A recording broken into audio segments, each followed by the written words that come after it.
Hi, I'm Avi, your host, joined with my guest, Alpana. And for this topic of Liontalk episode 15, we will be talking about juuling and vaping.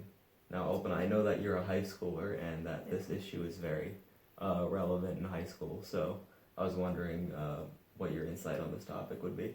You know, vaping's like a thing that no one really like thinks about it much. It's kind of just like a thing that happened at our school.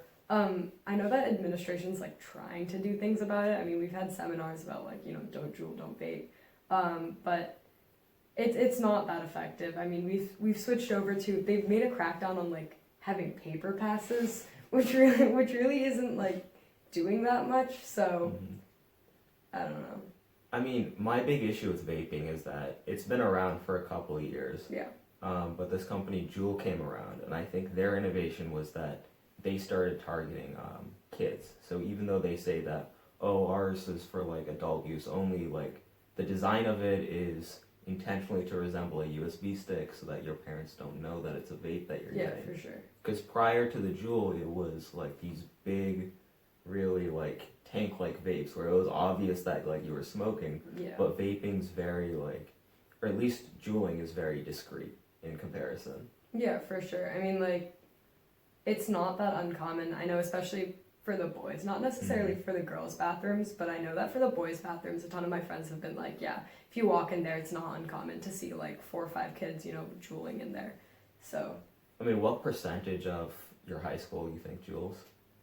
I think at least like 70% has tried it. I'm not sure how many like frequently vape. And I know that it's like, I know it's more prevalent at like parties and things. I mean, that 70%, most of them aren't juuling at school necessarily. But like, there's a good amount that like go to parties and juul.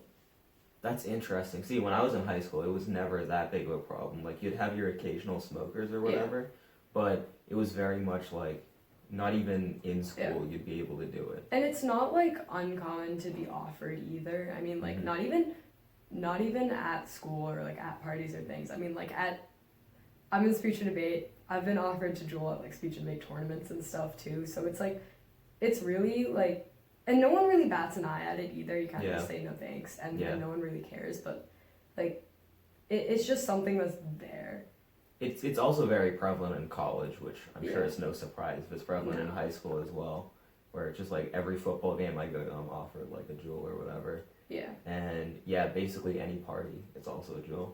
Yeah, and like, as a high schooler in Massachusetts, I mean, they did like ban vape products, but I mean, we're right on the border for New Hampshire, and it's like, it's really not that hard. A lot of these kids aren't like necessarily going to stores and buying them. It's just like buying them off of other kids. Yeah. How do you think the government can go about regulating and making sure that kids don't get their hands on juuls? I mean, we've had discussions about this, but there's only like so much you can do. I mean, I think the main issue, the main reason why, people are getting into this is because it's just new. Like, smoking, there's a stigma against like smoking is kind of disgusting. Like, but vaping's cool. It's not necessarily cool, but it's in. It's in. Like you vape, fine. You don't vape, also fine. There's I guess no stigma attached to it. Like there's no like, if someone were to say, hey, I juul, I'm probably not gonna judge them that much. I'm gonna be like, maybe you shouldn't, but I mean it's just kind of like as far as the government goes, I think that it's definitely hard because you can't just say that retroactively, oh, you're targeting kids, so we're just going to shut your company down. Because then it's like, okay, what's the threshold? Like, how many kids do you target? Like, and stuff like that. I definitely do think that the government could be justified in saying that, hey, Juul's marketing makes it specifically targeted to kids with like, mango Juul or like raspberry flavored Juul. They banned some of the flavors. That's exactly the reasoning why.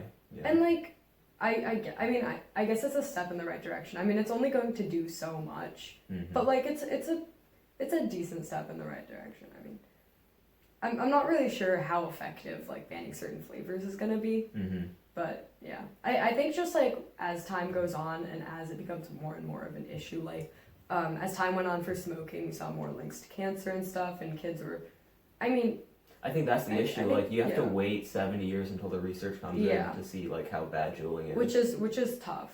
And our school newspaper actually did a piece on this where they interviewed vapors like anonymously. Mm-hmm. And I was watching it, and one of the kids was like, you know, these kids that are getting hurt from this, they're not juuling safely, which is like, how do you juul safely? Exactly. But like also like if it's lined with THC or like stuff that shouldn't be in there, or not necessarily THC, but like different oils and stuff. Really? I thought juuling was just nicotine. Yeah, that's the thing. Like when kids like start mixing, I think that's where. Can you mix? I didn't know that. I'm not sure, but like I think that's where the like unsafe juuling is. But like also. I wonder if that's just like vaping in general, because I thought Juuls came with preset cartridges of nicotine. Yeah. I don't know. That's the thing. Like I'm not really sure. I'm not really that well educated on it, but like.